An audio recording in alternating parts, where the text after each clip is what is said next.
Assalamualaikum warahmatullahi wabarakatuh. Perkenalkan, nama saya Ayu Kurnia Ilahi, dosen sarjana terapan Program Studi Teknologi Produksi Tanaman Pangan, jurusan Budidaya Tanaman Politeknik Pertanian Negeri Payakumbuh. Pada kesempatan kali ini, saya akan menjelaskan salah satu mata kuliah yang saya ampu, yaitu mata kuliah Teknologi Produksi Tanaman Serealia 2. Mata kuliah Teknologi Produksi Tanaman Serealia 2 ini merupakan mata kuliah yang didapatkan pada semester 3 dengan jumlah SKS sebanyak 1. Mata kuliah Serealia 2 ini berisikan mengenai teori yang nantinya akan diperdalam dengan praktik pada mata kuliah Praktik Teknologi Produksi Tanaman Serealia 2 yang memiliki jumlah SKS sebanyak 2. Adapun kegiatan dari Praktik Teknologi Produksi Tanaman Serealia ini terdiri dari kegiatan laboratorium dan kerja lapang. Adapun deskripsi dari mata kuliah ini adalah menguraikan mengenai sejarah, arti penting, ruang lingkup, dan peranan tanaman serealia lahan kering. Mata kuliah ini juga membahas mengenai syarat tumbuh, teknik budidaya, panen dan pasca panen tanaman padi lahan kering, tanaman jagung, sorghum, dan gandum. Mata kuliah Teknologi Produksi Tanaman Serealia 2 ini juga membahas berbagai teknologi yang digunakan untuk peningkatan produksi pada tanaman serealia lahan kering. Dengan mengikuti mata kuliah Teknologi Produksi Tanaman Serealia 2, diharapkan mahasiswa memperoleh capaian pembelajaran sebagai berikut. 1. Mahasiswa mampu menjelaskan filosofi tanaman serealia lahan kering. Yang kedua, mahasiswa mampu menerapkan teknologi budidaya padi lahan kering. Yang ketiga, mahasiswa mampu menerapkan teknologi produksi tanaman jagung, sorghum, dan gandum. Yang keempat, mahasiswa mampu menganalisa peningkatan penerapan teknologi produksi tanaman serealia lahan kering. Dan kelima adalah mahasiswa mampu menganalisa usaha tani dari penerapan teknologi budidaya tanaman padi gogol, jagung, sorghum, dan gandum. Adapun materi pembelajaran dari mata kuliah Teknologi Produksi Tanaman Serealia 2 ini adalah yang pertama, pendahuluan. Pada pendahuluan ini kita akan membahas mengenai kontrak perkuliahan, sejarah, arti penting dan peranan tanaman serealia lahan kering. Materi yang kedua mengenai teknik budidaya padi lahan kering yang terdiri dari padi gogo rancah, padi ladang, dan padi lebah. Di sini kita akan membahas mengenai arti ekonomis, syarat tumbuh, morfologi dan anatomi serta teknik budidaya. Yang ketiga adalah teknik budidaya tanaman gandum. Di sini kita akan membahas mengenai arti ekonomis, morfologi dan anatomi, syarat tumbuh dan teknik budidaya. Materi yang selanjutnya adalah teknik budidaya pada tanaman jagung. Di sini kita akan membahas mengenai arti ekonomis, morfologi dan anatomi, syarat tumbuh dan teknik budidaya. Materi kelima mengenai teknik budidaya tanaman sorghum, membahas mengenai arti ekonomis, morfologi anatomi, syarat tumbuh, dan teknik budidaya tanaman sorghum. Materi selanjutnya mengenai teknologi peningkatan produksi tanaman serealia lahan kering. Dan yang ketujuh mengenai analisa usaha tani dari penerapan teknologi pada tanaman padi gogo, jagung, sorghum, dan gandum. Untuk sistem pembelajaran pada program studi Teknologi Produksi Tanaman Pangan, khususnya pada mata kuliah Teknologi Produksi Tanaman Serealia 2 ini, kami melakukan perkuliahan secara tatap muka di ruang kelas, dan untuk kelancaran koordinasi dan penyampaian informasi terkait kegiatan perkuliahan didukung oleh beberapa aplikasi seperti Google Classroom, Zoom Meeting, dan WhatsApp Group. Pada kampus Politeknik Pertanian Negeri Payakumbuh juga menggunakan LMS yaitu Siakat yang terintegrasi dengan Edlink sehingga memudahkan dalam pemberian materi perkuliahan, pengumpulan tugas, dan kegiatan akademik lainnya. Itulah gambaran singkat dari mata kuliah Teknologi Produksi Tanaman Serealia 2 yang saya ampu. Berikut saya akan menyampaikan teknik pengajaran saya dengan metode DIA. Yang pertama adalah delivery, adalah bagaimana saya menyampaikan materi perkuliahan kepada mahasiswa dengan baik. Yang pertama adalah ceramah. Ceramah, saya menyampaikan materi perkuliahan secara verbal di ruang kelas dengan menampilkan presentasi interaktif yang telah saya susun berdasarkan referensi-referensi terkait, baik itu dari jurnal ilmiah, buku, dan lain sebagainya. Saya menggunakan yang kedua adalah diskusi. Sebelumnya, saya akan memberikan materi yang akan dibahas pada WA Group atau di Google Classroom. Hal ini bertujuan agar mahasiswa dapat mencari referensi terkait materi yang akan dibahas. Pada pertemuan kuliah, saya akan menyampaikan materi pengantar dan selanjutnya mahasiswa akan saya bagi menjadi kelompok kecil yang beranggotakan sekitar 4-5 orang. Setiap kelompok akan berdiskusi lebih kurang dalam waktu 30 menit. Dan selanjutnya hasil diskusi tersebut akan dibahas bersama. Hal ini akan menunjang mahasiswa untuk berpikiran kritis dan saling bertukar pikiran dalam memecahkan suatu masalah. Yang ketiga adalah PBL. Dengan menggunakan metode PBL ini, mahasiswa diminta untuk menyampaikan solusi dari permasalahan yang ada atau studi kasus. Biasanya PBL yang dilakukan adalah membahas mengenai hasil praktik mahasiswa pada kegiatan kerja lapang. Permasalahan pada praktik kerja lapang tersebut dibahas dan didiskusikan bersama, sehingga diperoleh rancangan solusi yang tepat sesuai dengan materi perkuliahan yang terkait. Teknik yang kedua adalah interaction, adalah bagaimana saya berinteraksi dengan mahasiswa. Sebelum memulai perkuliahan, saya selalu membuka kelas dengan mengucapkan salam dan mengajak mahasiswa untuk bersyukur kepada Tuhan Yang Maha Esa. Selanjutnya, saya selalu menanyakan kabar kepada mahasiswa. Hal ini bertujuan agar mahasiswa nyaman dalam memulai perkuliahannya. Sebelum masuk materi pada perkuliahan saat itu, saya biasanya melakukan apersepsi, yaitu mengulang kembali materi pada sebelumnya. Hal ini bertujuan mengingatkan kembali kepada mahasiswa terkait pembahasan pada pertemuan sebelumnya. Selama perkuliahan, saya selalu memberi waktu kepada mahasiswa untuk bertanya dan berdiskusi. Selama perkuliahan, saya selalu memberi waktu kepada mahasiswa jika ada yang ingin dipertanyakan atau hal yang ingin didiskusikan. Jika ada pertanyaan dari mahasiswa, maka saya akan memberi waktu dan mempersilahkan kepada mahasiswa lain untuk menjawab terlebih dahulu. Jika ada mahasiswa yang bertanya, maka saya akan memberi waktu dan mempersilahkan kepada mahasiswa lain untuk memberikan jawaban. Hal ini bertujuan untuk melatih dan menimbulkan sikap dan keberanian terhadap mahasiswa untuk siap menyampaikan pandangannya di depan umum. Saya selalu mendukung mahasiswa untuk bisa dan mau menyampaikan pandangan di depan umum, sehingga dengan demikian kegiatan perkuliahan akan berjalan secara dua arah. Saya juga menggunakan salah satu platform yaitu Google Form dalam melaksanakan kuis. Setelah mahasiswa melaksanakan kuis, kami akan membahas hasil dari kuis tersebut. Juga membuat WhatsApp Group sebagai sarana komunikasi online yang memudahkan antara dosen dan mahasiswa dalam berdiskusi dan berbagi informasi kepada mahasiswa. Semua hal yang saya lakukan pada teknik interaksi ini bertujuan agar mahasiswa nyaman dalam melaksanakan perkuliahannya. Teknik yang ketiga adalah assessment, yaitu bagaimana saya melakukan penilaian kepada mahasiswa.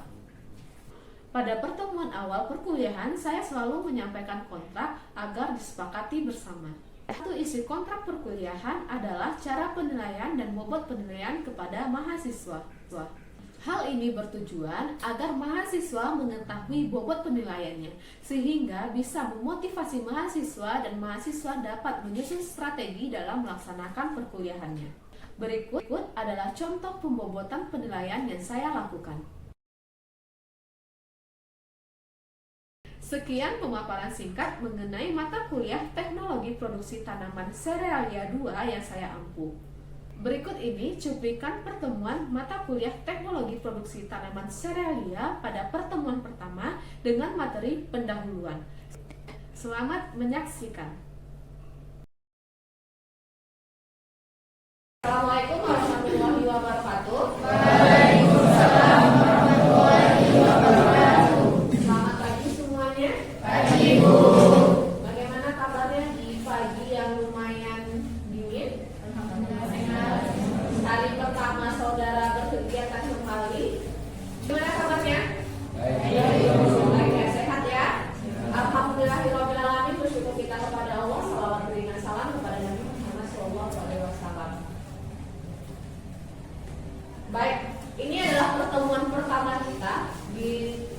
mata kuliah Teknologi Produksi Tanaman Serealia 2.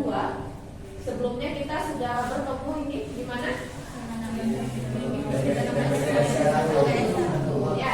Nah, seperti yang kita ketahui bersama, untuk teknologi produksi tanaman serealia 2 ini, untuk teorinya kita sebut dengan kuliah teknologi produksi tanaman serealia 2, dan ada praktiknya, itu praktik teknologi produksi tanaman serealia 2. Nah, paham di situ dulu? Nah, karena ini adalah pertemuan pertama, maka kita harus melakukan kontrak. Ya, biasanya kuliahannya. Silakan kita pahami bersama. Toleransi keterlambatan dalam perkuliahan 15 menit berlaku untuk dosen dan mahasiswa. Oke, 15 menit. Setuju? Setuju. Yang kedua, seluruh tugas yang diberikan dikumpulkan sebelum perkuliahan dimulai pada pertemuan selanjutnya ya. Setelah kuliah tidak akan diterima. Sepakat? Sepakat. Yang ketiga, kuliah dilakukan secara tatap muka dan didiskusi via WA Group atau Google Classroom dan lain sebagainya nanti platformnya saya. Dan kuliah menerapkan sistem SCL. Itu dia SCL. Oke. Pakai kuliah rapi, tidak boleh berambut gondrong, pakai kaos oblong dan sandal. Oke ya. Tuh. Nah, ini komponen penilaian saya sampaikan di awal untuk perkuliahan TPS 2. UTS saya mengambil 25 poin karena pada statuta Politeknik Pertanian dan Payakumbuh itu ada 20 sampai 30 poin. Saya hanya ambil 25 poin.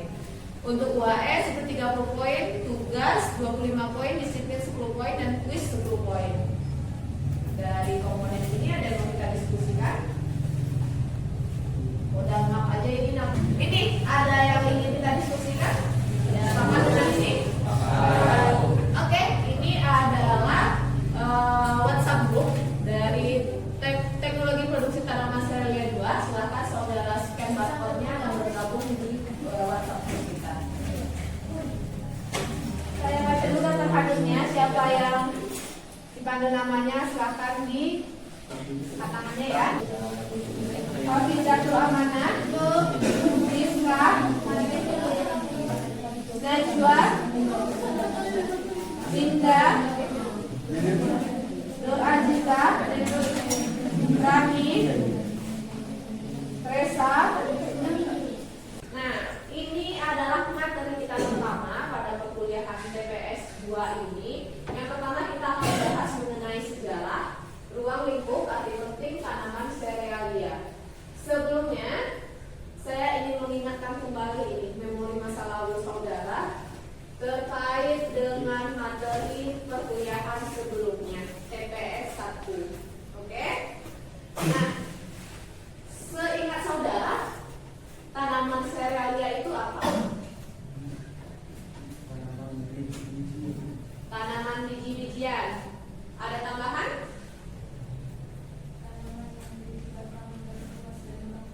Tanaman yang memiliki batang berruas dan berongga. Tanaman biji-bijian, tanaman yang memiliki batang yang berluas dan berongga. Apa lagi? Kalau biji-bijian, mangga ada biji atau serealia nggak mangga? Jadi apa yang membedakan si bijinya pada serealia dengan bijinya mangga? Pada serealia bagaimana? Pada serealia yang dimanfaatkan, sementara pada mangga memanfaatkan dari buahnya. Kenapa yang biji pada serealia dimanfaatkan? Karena mengandung karbohidrat dan bisa diproduksi. Ya, mangga buahnya adalah tanaman biji-bijian memiliki batang yang berongga dan berluas. Apa intinya dari si serealia? Adalah tanaman yang seperti apa dia? Bagaimana? Rumput-rumputan. Tanaman serealia? Tanaman dari rumput-rumputan yang digunakan sebagai bahan manusia.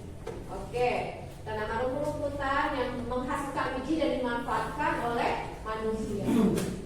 Nah, itu terkait yang dimanfaatkan oleh manusia itu terkait pada poin ketiga. Apa itu manfaat dari tanaman serealia? Dimanfaatkan manusia adalah kandungan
saudara paham serealia itu apa? Ini ada di biji, mangga ada biji, kacang tanah ada biji. Tapi kenapa dia nggak serealia? Karena dia bukan masuk ke jenis tumbuh-tumbuhan. Paham?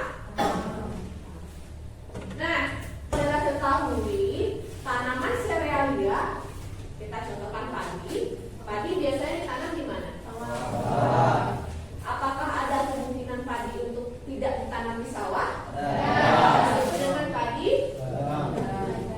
Ya, padi gogo, padi ladang, gogo ranca, padi leba atau padi rawa. Nah, inilah hal yang harus saudara pahami sebelum kita beranjak pada mata kuliah teknologi produksi tanaman serealia. Apa itu tanaman serealia, perbedaannya dengan tanaman pangan lainnya, manfaat dia apa, dan bagaimana lahan budidaya yang diharapkan oleh tanaman serealia. Oke. Nah, saya ingin main tebak-tebakan dulu nih sama saudara, nggak sulit. Hanya melihat gambar dan menebak itu apa. Ini udah pernah lihat gambar tadi. Yang pertama ada gandum, ada sorghum, ada jagung, ada padi. Nah, inilah komoditi yang akan kita bahas pada teknologi produksi tanaman serealia. Baik. Nah, kita berbicara mengenai sejarah ini. Nah, sejarah antara padi dan jagung ini kita lihat nih, 3000 tahun sebelum Masehi itu penanaman padi sudah dilakukan di Cina. Pada tahun 100 sampai 800 sebelum Masehi, fosil butir padi dan gabah ditemukan di Hastinapur Uttar Pradesh, India. Makanya sering orang menyebutkan bahwa padi ini berasal dari India, padi itu berasal dari Cina dan lain sebagainya. Ternyata ini sejarahnya. Nah, kapan dia masuk ke Indonesia? Yaitu pada tahun 1500 sebelum Masehi. Sudah lama juga ya ternyata. Padi masuk dibawa oleh nenek moyang yang migrasi dari dataran Asia. Inilah sejarah kenapa padi bisa kita temukan sekarang. Bisa kita konsumsi, bisa kita makan, bisa kita budidayakan, bisa kita kembangkan dan lain sebagainya. Oke? Nah, untuk ya, oke sudah. Nah, arti penting. Kalau keberadaan sesuatu itu tidak ada arti pentingnya, sepertinya percuma, ya kan? Begitu juga dengan tanaman serealia lahan kering. Saudara sudah membaca atau sudah mengetahui info-info terkini di Instagram, TikTok, ada nggak? Saya searching ini dalam waktu 0,30 detik. Saya membuat permasalahan mengenai Indonesia ini. Saya mendengar di berita ada Indonesia akan impor beras. Impor beras. Kepikiran nggak saudara? Impor itu tahu paham? Paham kan? Indonesia nih akan impor beras. Oke, dulu konsepnya di situ. Pertanyaan pertama, kenapa Indonesia impor beras? Situ pertanyaan saudara. Kalau dengan sederhananya pertanyaan kenapa Indonesia impor beras, apa jawaban saudara? Kekurangan pasokan pangan. Oke. Yang kedua, sama siapa sih Indonesia ini bakalan impor beras? Pasti itu kan? Dan setelah saya tahu Kamboja, yang saudara pikirkan Indonesia akan impor beras ke Kamboja. Apa hal yang saudara pikirkan dari pernyataan ini? Apa? Indonesia kurang mampu memanajemen investasi dalam penanaman pangan karena luas wilayah Kamboja sendiri lebih kecil daripada Indonesia. Tetapi Indonesia justru mengimpor beras di negara yang luas wilayahnya lebih kecil. Nah, itu dia luasnya. Indonesia impor beras ke Kamboja. Kenapa Kamboja dijadikan tempat mengimpor beras? Karena Kamboja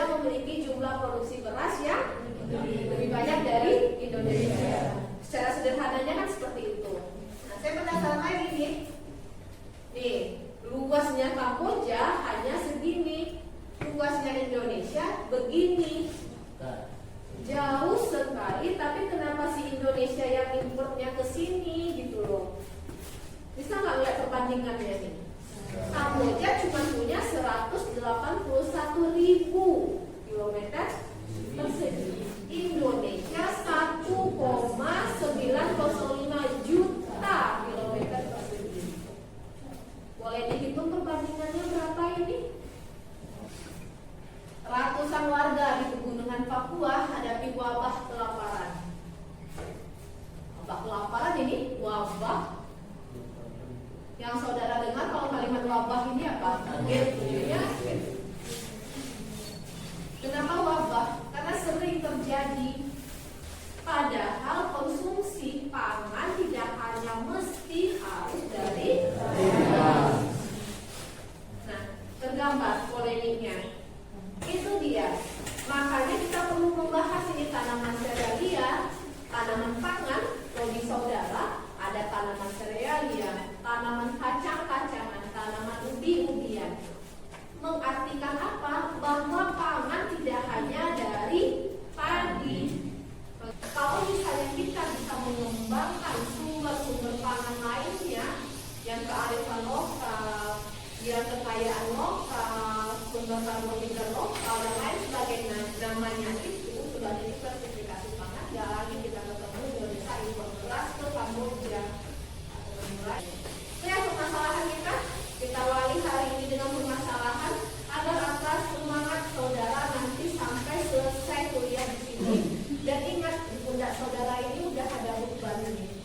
Ya, beban gelar, SPRP, dan beban solusi dari permasalahan yang Indonesia hadapi. Oke ya? Setuju nggak? Nah, yuk tugas. Ada yang mau kita diskusikan dulu nggak? Sebelum tugas ini? Ada yang mau kita diskusikan? Tugas. Ini adalah tugas yang akan saudara kerjakan. Tugas pertama pada teknologi produksi tanaman serealia 2 dengan beban SKS 1. Mahasiswa mampu menganalisa arti penting tanaman serealia lahan kering. Yang ke waktu pengumpulannya lebih kurang 30 menit. Sekarang jam berapa? Satu kelompok 4 sampai 5 orang. Tuliskan pendapat saudara mengenai arti penting tanaman serealia lahan kering. Kelompok 1 dan 4 itu padi gogo. Kelompok 2 dan 7 tanaman jagung, 3 dan 5 tanaman sorghum, 6 dan 8 tanaman gandum. Gimana pembagiannya? Nah, silakan duduk kelompok dan kerjakan tugasnya di kelompok tugas saya.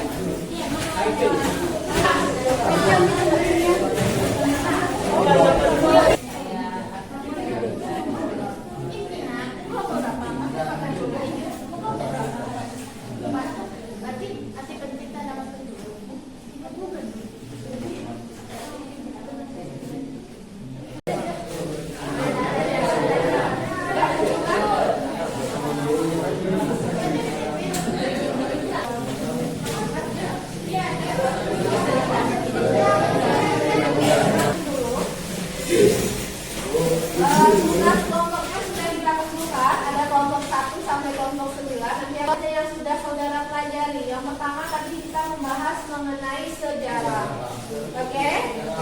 Sejarah padi,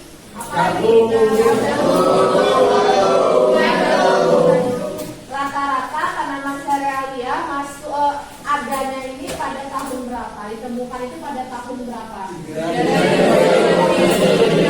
Dibawa oleh bangsa Cina ya. Di Indonesia ada yang 1200 sebelum Masehi, ada abad kesekian atau ada juga yang 1969. Tanaman serealia tadi seperti apa yang kita pelajari tadi sebelumnya? Adalah tanaman sumber pangan, sumber karbohidrat dan lain sebagainya. Hal inilah yang membedakan antara tanaman serealia dengan tanaman pangan lainnya. Oke, sampai di sini ada yang perlu kita diskusikan? Cukup. Jangan pertemuan kita pada